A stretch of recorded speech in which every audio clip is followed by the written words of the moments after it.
Welcome back. We are getting more and more complicated with the types of things that we're factoring. If you remember all the way back to 7.1, we were looking at prime factorization with factor trees and GCFs and finding those things. 7.2, we were pulling out a GCF, and 7.3, we learned how to factor a trinomial. We are still factoring trinomials in 7.4. It's just they just got a little bit more complicated. Notice that we have coefficients in front of the x squared now. We definitely have weird coefficients there, and we're going to change our strategy just a little bit. We're not going to be able to factor it as easily as we did in 7.3. And I think you guys picked up on that pretty good. So 7.4 is going to be, we're going to definitely change our strategy 100%. Okay? All right, let's go ahead and get started. First step that we're going to do here is we're going to take the coefficient 4 and we're going to multiply it times 15, okay? 4 times 15 is 60.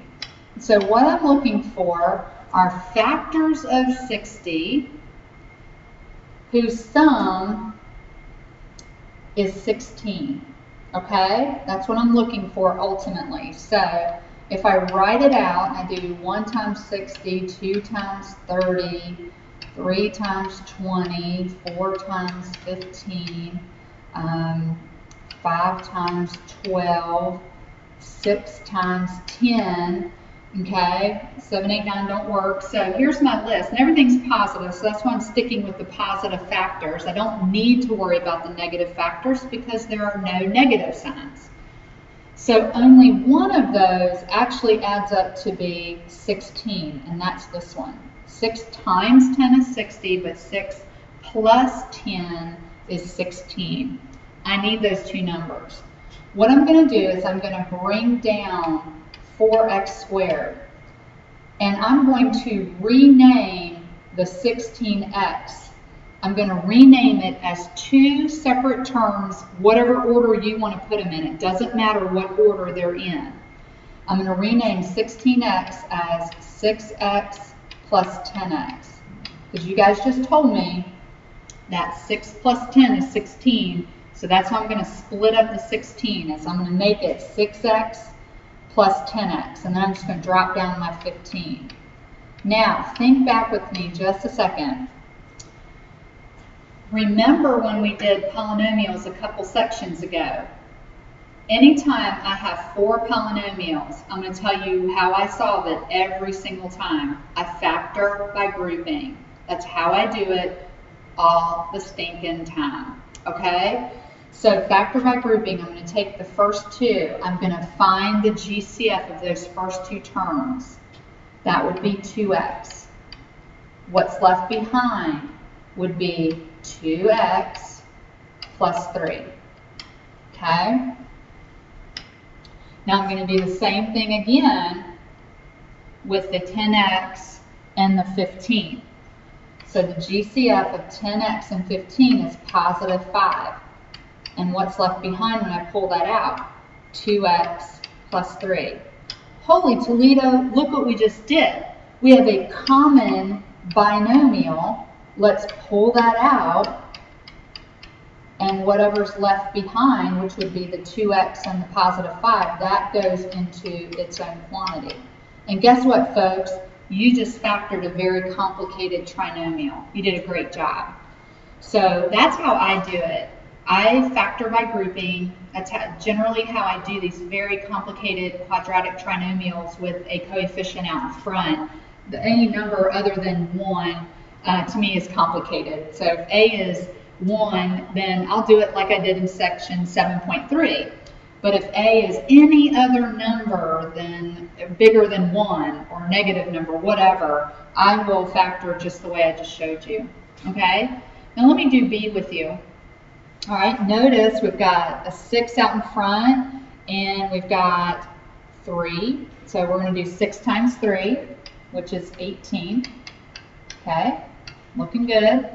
And then I need factors of 18 whose sum is 11. So I've got 1 and 18, 2 and 9, 3 and 6, 4 doesn't work, 5 doesn't work, and we're back to repeating.